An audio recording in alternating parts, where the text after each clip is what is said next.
Now, the late Princess Diana easily had one of the most iconic haircuts of all time. Those effortless blonde tousled 90s locks still used as inspiration by many all around the world. Now, the man behind that look is Richard Dalton, who worked as Di's personal hairdresser for over a decade, having met her at just 17 years old. And for the first time on Australian TV, Richard is here to share his fond memories and moments with Di that have been documented in his new book, It's All About the Hair. Richard Dalton joins us now alongside Renae Plant, who wrote the book. Good morning. Great to have you with us, guys. Richard, you did Diana's hair daily at Kensington Palace. Set the scene for us. What was a day in the life of your, interaction with Diana like? Well, I think after a decade, it became pretty routine. I would go through security at the door, but just waving, and then I'd get into the palace, probably trying to have a cup of tea, but she always knew I was there early, and she would shout, "Richard!" So I would run up the stairs and stand in the doorway, and I'd say, "Good morning, Your Royal Highness," and that was it. On with the hair. So she actually relied on you to sneak tabloids into the palace, didn't she? What did she say to you about what she read? Well, it got to the stage that, I'd be doing her hair, and she would be looking at me, and then put it down on the floor, and look it down on the floor. But she was just interested in that.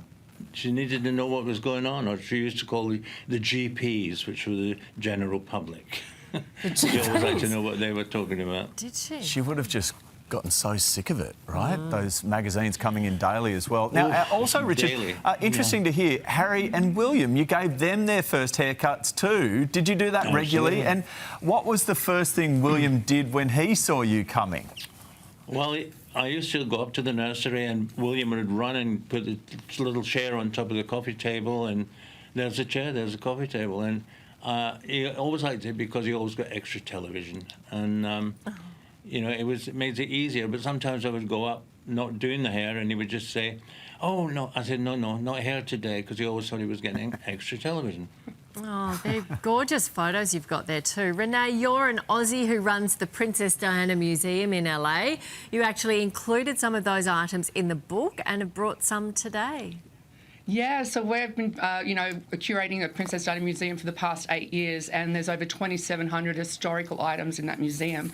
And I thought it'd be a really good thing to incorporate it into the book and make it interactive with QR codes that actually link you straight back out to the items that Diana was wearing in the book. And so we bought some of the pumps that she actually wore the day I met her in Sydney. At St Andrew's Cathedral. They're incredible, Ferragamo pumps. And then we also have the Philip Somerville hat that she wore in Melbourne in 1985. Oh, wow. And so to be able to click on the link and then see these items directly in the museum, it's kind of an archival repository, so to speak, to kind of preserve all these incredible items for history.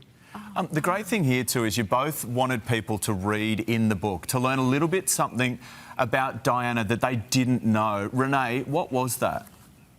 Oh, there were so many wonderful stories. Hearing Richard for the first time talk about Diana was just a gift in itself. But honestly, I think that the biggest thing I got out of it was Diana had a really wicked sense of humour.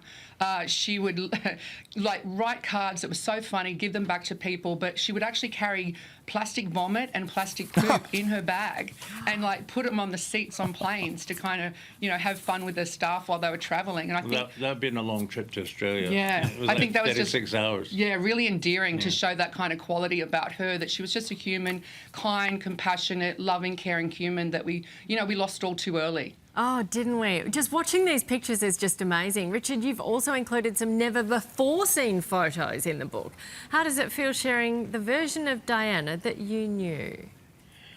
Well, that one in particular showing now, that was on our first tour to Albury.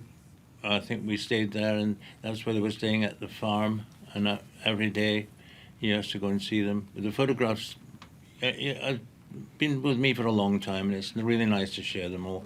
And doing it in the book with Renae, which we've had really, really good fun. We've had a fun time. Making it. Yeah. Richard, just back on the hair, because it's all about the hair.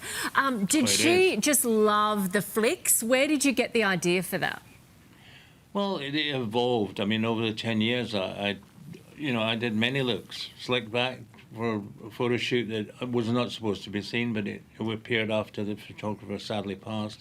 and it was in the Victorian. I think no, it was one of the museums in London, and I suddenly went, "Oh, that's not supposed to be seen." But I changed her hair wherever we were going, but I just cut it inches, minuscule, so it didn't hit the headlines, and we really, different looks, but without it detecting from what she was actually, charity or whatever she was actually showing.